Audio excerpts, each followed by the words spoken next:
चलिए, hello friends, welcome back to our channel.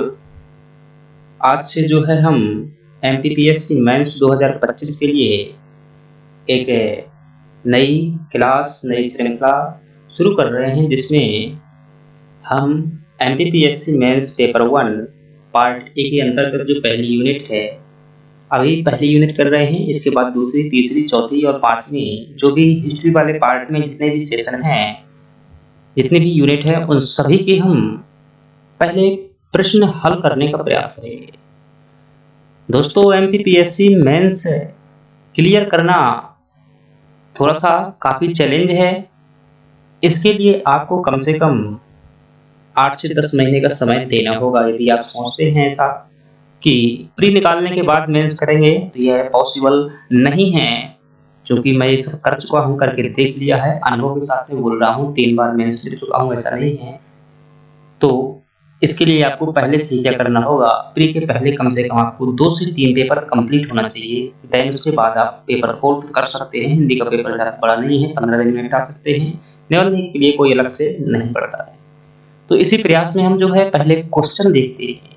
चूंकि MPPSC जिस प्रकार के प्रश्न पूछ रही है, और प्रश्न तो ठीक है भाई, उतने समय में प्रेजेंट करना एक बहुत चैलेंज है।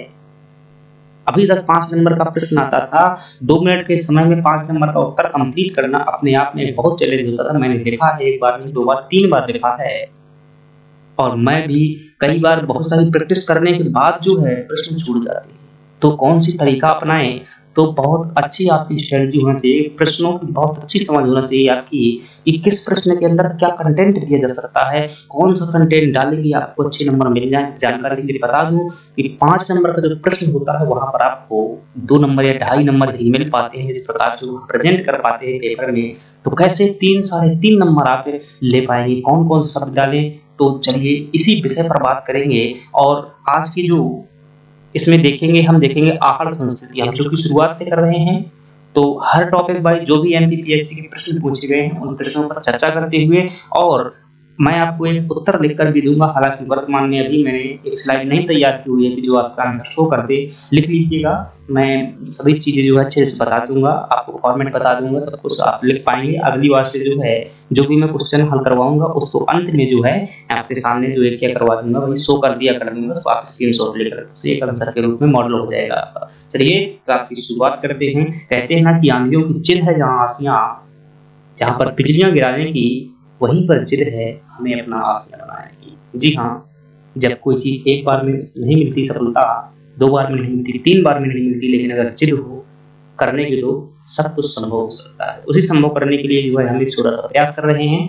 आपको अगर अभी तक आपने हमारे चैनल को सब्सक्राइब नहीं किया तो कर लीजिएगा। इसी प्रकार की वीडियो आपको लगातार मिलते रहेंगे। और कोई प्रश्न हो भाई, अगर आप नए हैं, अभी तक जो है एमपीपीएससी मेंस वगैरह नहीं लिखे हैं, प्री नहीं दिए हुए हैं, 5 बार प्री दे चुका हूँ।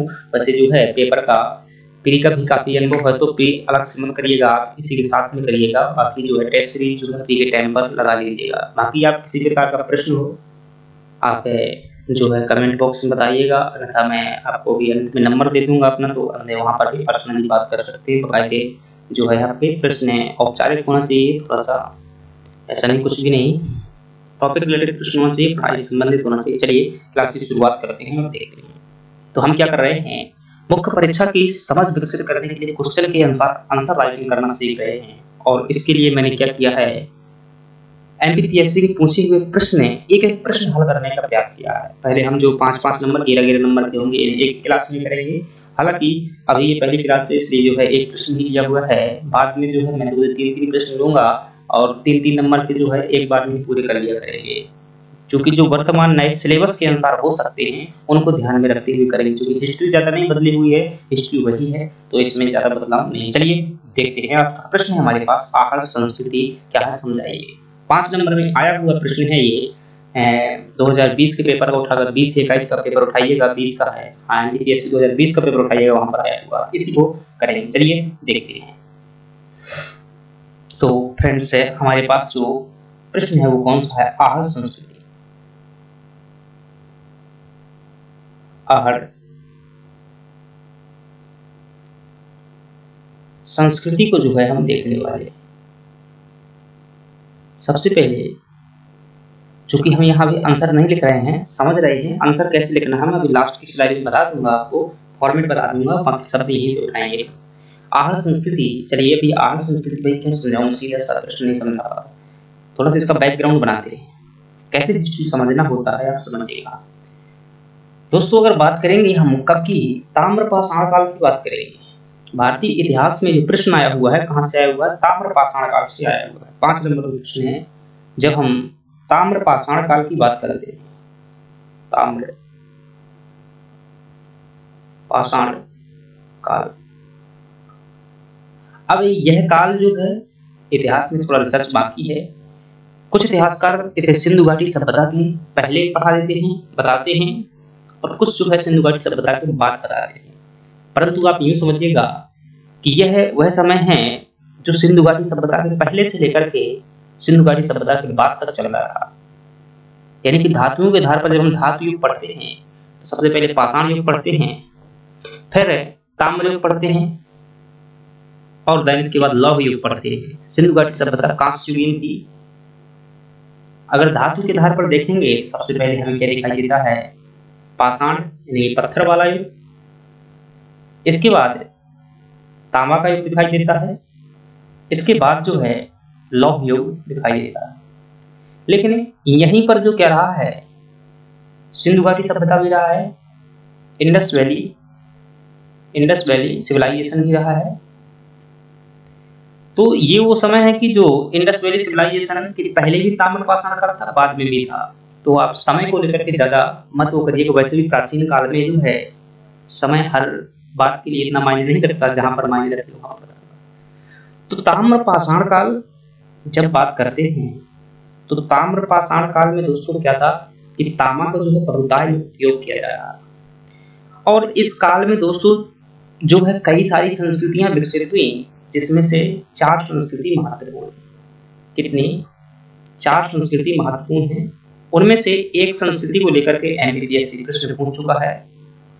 ताम्रपाषाण काल का मतलब ये है, मतलब संस्कृतियों का मतलब क्या है कि जो कुछ गांव विकसित हुए, सिंधु घाटी सभ्यता में मोहनजोदड़ो और हड़प्पा विकसित हुई, इसी प्रकार से ताम्रपाषाण काल में कुछ स्थानों, कुछ गांवों, कुछ शहरों में जो है तांबे के बनाने के कारखाने वगैरह और मतलब वहां की बसावट वगैरह ये विकसित हुई। उसी को क्या कहा गया, ताम्रपाषाण कालीन संस्कृति। और इस काल में जो संस्कृतियां विकसित हुई उसमें से एक थी आपकी आहड़ संस्कृति, आहड़ संस्कृति, एक थी आपकी मालवा संस्कृति, एक थी आपकी कायथा संस्कृति। कई बार जो है मालवा के साथ में ही कायथा को पढ़ा दिया जाता है, हालांकि कायथा बाद में जो है जौरवे संस्कृति का हिस्सा बन गया। एक थी जौरवे संस्कृति, जौरवे संस्कृति। ये मुख्यतः 4 संस्कृतियां थी, हालांकि प्रभास संस्कृति और भी थी। खैर ये 4 ही संस्कृतियां हैं जो मेंस के लेवल पर पूछी जा सकती हैं। इनमें से हम जिस संस्कृति की बात करने वाले हैं वो कौन संस्कृति है, आपकी आहड़ संस्कृति। ताम्रपाषाण काल की 4 संस्कृतियां हैं, आहड़ संस्कृति, मालवा संस्कृति, कायथा संस्कृति और जौरवे संस्कृति। दोस्तों मुझे पढ़ाने में जो थोड़ा सा समय लगता है, चाहता तो सीधा सा इसका आंसर लिखा सकता था, लेकिन आपके अंदर में एक जो दिल खुश होगा ना, पूरा टॉपिक की समझ जब एक निचोड़ निकालोगे उसका, तभी आप जो है एक एक्सपर्ट आंसर राइटिंग कर पाओगे। आंसर राइटिंग सिर्फ याद करने पर नहीं, कि वैसा प्रश्न नहीं आएगा जैसा हम याद कर लें, कुछ भी उठा कर तुमसे दे सकता है। यदि आपकी समझ है अच्छी, बहुत अच्छा लिख पाएंगे। आहड़ संस्कृति की बात करें फ्रेंड्स, तो ये सभी की सभी ताम्रपाषाण कालीन संस्कृतियां थी। यह संस्कृति आपकी कहां पर मिलेगी, आहड़ संस्कृति आपको राजस्थान में देखने को मिल जाएगी, मालवा संस्कृति आपको मध्य प्रदेश में देखने को मिल जाएगी। अब जब मैं आंसर राइटिंग प्रैक्टिस कराऊंगा, मतलब मॉडल आंसर के रूप में, तो ये 4 संस्कृतियों के आंसर राइटिंग हुई। लेकिन हम प्रीवियस से क्वेश्चन कर रहे हैं तो आहड़ संस्कृति, क्योंकि ये एमपीपीएससी 2020 में आ चुका है। कायथा संस्कृति की बात करेंगे तो जो उज्जैन वाला क्षेत्र था, उज्जैन, सागर, एरन संस्कृति भी आती थी इसी में।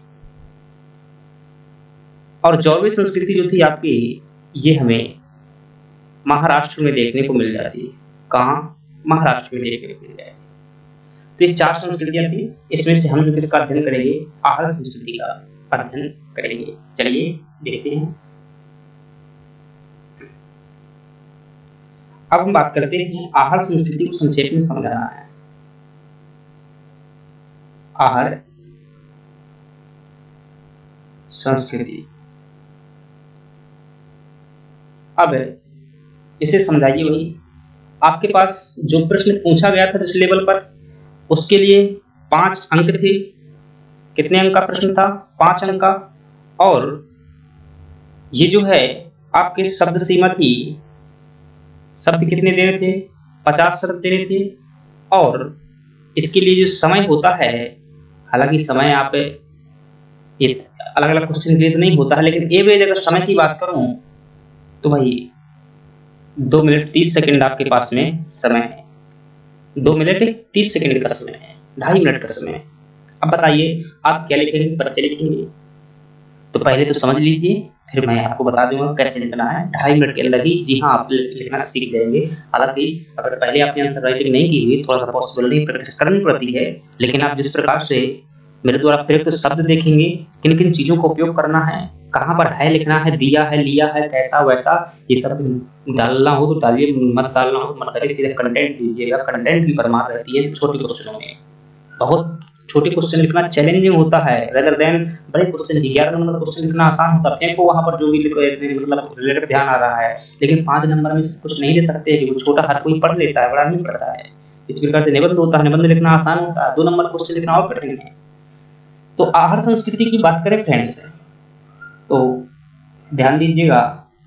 सबसे पहली बात है इसमें जो आपको ध्यान रखना है, इसका समय क्या है? समय बताइए, प्लस इसमें क्या बताइएगा? समय तथा एक लाइन में आप क्या बताइएगा? कालखंड बताइएगा। हेडिंग नहीं डालनी 5 नंबर में, सीधा आपको क्या बताना है? समय और कालखंड बता देना है, ठीक है। और समय और कालखंड में क्या बताएंगे कि यह संस्कृति जो है 2800 BC यानी कि ईसा पूर्व से लेकर के 1500 ईसा पूर्व तक की रही है। और कालखंड कौन हो जाएगा? तो क्या बताएंगे? 2800 ईसा पूर्व से 1500 ईसा पूर्व के मध्य एक ताम्र पाषाण संस्कृति, एक ताम्र पाषाण संस्कृति। तो आपके दिमाग में जो आ रहा होगा कि जो पहला एग्जामिनर ये फैक्ट पढ़ेगा तो इससे हमें क्या पता चल रहा है? इससे पता चल रहा है कि आपने बता दिया कि आखिर आहार संस्कृति क्या है। तो 2800 ईसा पूर्व से लेकर 1500 ईसा पूर्व के मध्य एक ताम्र पाषाण संस्कृति है। नहीं लिखेंगे, यहाँ पर थी लिखेंगे। एक ताम्र पाषाण संस्कृति, इतना बदल सकते हैं आप, फुल स्टॉप लगा सकते हैं कि जरूरत नहीं, एक शब्द बजाइएगा। समय बहुत, तो समय और कालखंड बता दी। इसमें कितनी जानकारी दी आपने? 2 जानकारी दी। पहली जानकारी दी ताम्र पाषाण कालीन संस्कृति और दूसरी जानकारी क्या दी आपने? समय दी। चलिए दूसरी बात क्या बताएंगे आप? दूसरी बात इसमें बताइएगा कि यह किस राज्य में थी, किस राज्य में थी। साथ में इसमें बताइएगा, एक मतलब राजनीतिक स्थिति बता दी और दूसरी क्या बताइए? भौगोलिक स्थिति बताइएगा। तो यह जो है संस्कृति राजस्थान के अंतर्गत थी। कहां पर? राजस्थान में विकसित हुई थी। और राजस्थान में कहां पर? उदयपुर जिले में विकसित हुई थी। और यह संस्कृति जो है आहड़ नदी के किनारे थी। कौन सी नदी के किनारे थी? आहड़ नदी के किनारे थी। तो भाषा में अगर आप लिखेंगे तो इसे कैसे लिखेंगे कि आहड़ संस्कृति राजस्थान के उदयपुर जिले में आहड़ नदी के किनारे विकसित हुई थी। और सीधा आप बता सकते हैं कि राजस्थान में आहड़ नदी के किनारे विकसित थी। इतना बस लिखिएगा। क्या लिखेंगे? राजस्थान में आहड़ नदी के किनारे स्थिति भी लिख सकते हैं या विकसित लिख सकते हैं। 3 शब्द में हो जाएगा, वैसे में 10 शब्द हो जाएंगे। स्पेस कम होता, यदि आपको बढ़ाना हो चीजें तब भाषा जुड़ी जाती है, लेकिन स्पेस कम हो तो आपको कंटेंट देना है, क्योंकि जितना कंटेंट हो उतने अच्छे नंबर मिलेंगे। ऐसे भी नंबर मिलते हैं। अगर आपने भाई 7 लाइनों में 7 लाइनें होती थी उस टाइम पर, तो 7 लाइनों में ऐसा बताया कि आहर संस्कृति एक ताम्र पाषाण कालीन संस्कृति थी जो कि 2800 ईसा पूर्व से लेकर के 1500 ईसा पूर्व के मध्य विकसित हुई। फिर बताएंगे कि आहर संस्कृति राजस्थान के उदयपुर जिले में आहर नदी के किनारे विकसित हुई थी। तो ये विकसित शब्द, किनारे शब्द, ये महत्व नहीं, वो भी जानता है, भाषा भाई समझ जाता होता है ना, वो जो कॉपी चेक करने वाला है हमसे 1000 गुना क्या होता है इस पर होता है। चलिए अगली बात करते हैं। तीसरी बात, दूसरी बात होगी राज्य हो गया, नदी होगी, और तीसरी बात जिसमें आप बताना है कि इस संस्कृति का अन्य नाम भी एक होता था। क्या होता था? इस संस्कृति का अन्य नाम होता था, और वो अन्य नाम क्या था? इसका जो है अन्य नाम था तांबावती। क्या नाम था? तांबावती, या यूं कह सकते हैं ताम्रवती। ताम्रवती ये क्या है? इसका अन्य नाम था। ऐसा क्यों था ये समझाने के लिए कह रहा हूं, क्योंकि यहाँ पर तांबा के जो है, तांबा के यहाँ पर क्या मिले हैं भाई? विशाल भंडार मिले हैं। तांबा के जो है यहाँ पर विशाल भंडार मिले हैं। कलर दिख रहा है ना, ये तांबा के यहाँ पर विशाल भंडार मिलने का इसे क्या कहा गया है? ताम्रवती इसका अन्य नाम है। ध्यान रखिएगा, प्री में ऐसा फैक्ट आ सकता है। अगली बात करते हैं, चौथे नंबर की बात अगर यहाँ पर बताना हो कि यहाँ के प्रमुख स्थल कौन कौन से थे, इस संस्कृति के अंतर्गत प्रमुख स्थल कौन से थे? प्रमुख स्थल कौन से थे? तो इनकी अगर स्थलों में दोस्तों बात करनी हो तो आप क्या बता सकते हैं? एक तो बता सकते हैं भाई, इसमें जो महत्वपूर्ण स्थल है गणेश्वर, याद रखिएगा, स्टार लगा लीजिएगा, अभी भी 2 नंबर के लिए महत्वपूर्ण है। ये तांबावती जो है ये भी 2 नंबर के लिए महत्वपूर्ण है। ताम्रवती है, ताम्रवती, गणेश्वर, बालाथल, बालाथल, गणेश्वर हो गया, बालाथल हो गया, आहाड़ हो गया, आहाड़ हो गया, और यहाँ पर जो है गिलुंद भी एक संस्कृति के यहाँ पर केंद्र था। गिलुंद अभी थोड़ा सा बताऊंगा अलग से गिलुंद के बारे में।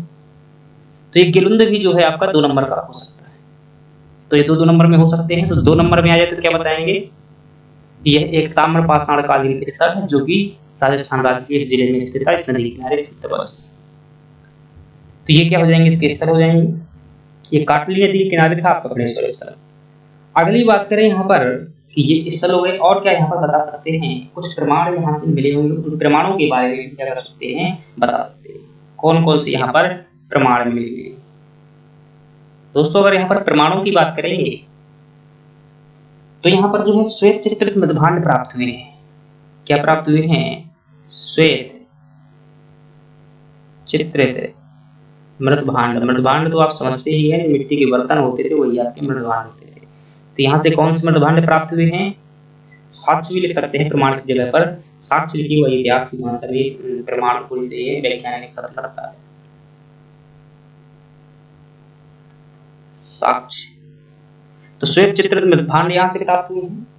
अगली अगर बात करें तो यहाँ से आवास जो प्राप्त हुए हैं, पत्थर के आवास, मतलब क्या है? इसका मतलब है यहाँ के लोग जो है पत्थर के घरों में क्या है? निवास करते थे। यहाँ से बात करें दोस्तों, तांबा की कुल्हाड़ी प्राप्त हुई है। तांबा की कुल्हाड़ी प्राप्त हुई है, तांबा की कुल्हाड़ी प्राप्त हुई है। और यहाँ से जो है तांबा की चादर तथा चूड़ियां प्राप्त हुई हैं। चूड़ियां भी जो है प्राप्त हुई हैं। तो ये आपका क्या हो गया भाई? आंसर कंप्लीट हो गया। इतनी चीजें आपको बतानी है। अगर आपको इसको डिटेल में करना है तो फिर क्या है, एक पॉइंट बना दीजिएगा, मृदभांड का पॉइंट बना दीजिएगा, एक बना दीजिएगा, हेडिंग डाल दीजिएगा आवास, कि यहाँ के लोग कैसे रहते थे। हालांकि जो गिलुंद संस्कृति के केंद्र है यहाँ पर ईंटों के आवास मिली हुई है, लेकिन जो बाकी जो है अधिकांश जगह पर क्या है? वो पत्थर के आवास मिली हुई है। तो ये आपका क्या है? कंप्लीट आंसर है। इसे आप पॉइंटों में जो करते हुए लिख सकते हैं भाई। यकीन मानिए अगर इस प्रकार से लिख देंगे तो आपको कितने नंबर देगा? इसमें 4 नंबर देगा 5 में से। लेकिन 5 का प्रश्न नहीं आएगा, 7 नंबर का आएगा। तो थोड़ी सी आपको इसमें क्या कर देनी है? भाषा जोड़ देनी है। जो भाषा नहीं यहाँ पर जोड़ी है, भाषा जोड़ देंगे और इनको जो है अलग अलग पॉइंटों में बता सकते हैं। अब निष्कर्ष के रूप में आता है 7 नंबर में, आपको छोटा सा निष्कर्ष भी देना होगा कि निष्कर्ष के रूप में आप क्या कहेंगे? इसमें कह सकते हैं कि संभवतः, ऐसा बता सकते हैं भाई, संभवतः सिंधु घाटी सभ्यता में, सिंधु घाटी सभ्यता के लिए, सिंधु घाटी सभ्यता के लिए कच्ची ताम्र सामग्री आहर से ही निर्यात की जाती थी। कई इतिहासकार कहते हैं इसमें कि जैसे भाई अभी वर्तमान में देखिएगा, जैसे मुंबई जैसे शहर हैं, दिल्ली जैसे शहर हैं, तो क्या वहां से जो जैसे कच्चा माल कपास वगैरह कपड़ा बनाने के लिए जाता है तो कहां से जाता है? ग्रामीण क्षेत्रों से किसानों द्वारा उगाया गया कपास जाता है। मध्य प्रदेश के जो ग्रामीण क्षेत्र है वहां से चना, दलहन, मटर, मसूर इत्यादि जाता है। फिर वही क्या होता है, पैकिंग करके आता है और बड़े बड़े शहर पे क्या होते हैं, इन्हीं के आधार पर जो है विकसित होते हैं। तो इसी प्रकार से आप देखेंगे कि जो भारत में सिंधु घाटी सभ्यता है, मान लीजिए यहाँ पर सिंधु घाटी सभ्यता एक शहर है, विकसित केंद्र है, लेकिन शहरों में तो कच्चा माल उत्पादन नहीं होता है। तो कच्चा माल कहाँ से जाता होता है? ग्रामीण क्षेत्र से। तो राजस्थान के अंदर जो संस्कृति थी संभवतः यहीं से जो है आपके तांबे के कच्चे माल जो है जाते थे, ऐसा आर एस शर्मा की किताब में भी संभव बताया गया है। तो फ्रेंड्स, इस प्रकार से हमने क्या देखा, आहर संस्कृति के बारे में देखा। आपको ये वीडियो कैसा लगा कमेंट बॉक्स में जरूर बताइए। यदि आप एमपीपीएससी की तैयारी करते हैं, किसी प्रकार के डाउट रहते हैं, चैनल को सब्सक्राइब कीजिएगा, कमेंट में बताइएगा, समाधान किया जाएगा। चलिए फ्रेंड्स, अभी थोड़ा सा एक मिनट भाई, गिलिंद संस्कृति के बारे में नहीं बताया तो यूं मानिएगा, मैं गिलिंद के बारे में बता दूं। ये जो है पूरे की पूरी मतलब मान लीजिएगा भाई ताम्र पाषाणकालीन संस्कृति है। तो इसका जो ये वाला हिस्सा है, ये कौन सा है? ऊपर वाला ये हिस्सा जो है आहर संस्कृति का हिस्सा है। कौन सा है? ये हिस्सा है आहर संस्कृति का। और जो नीचे वाला हिस्सा है वो कौन है?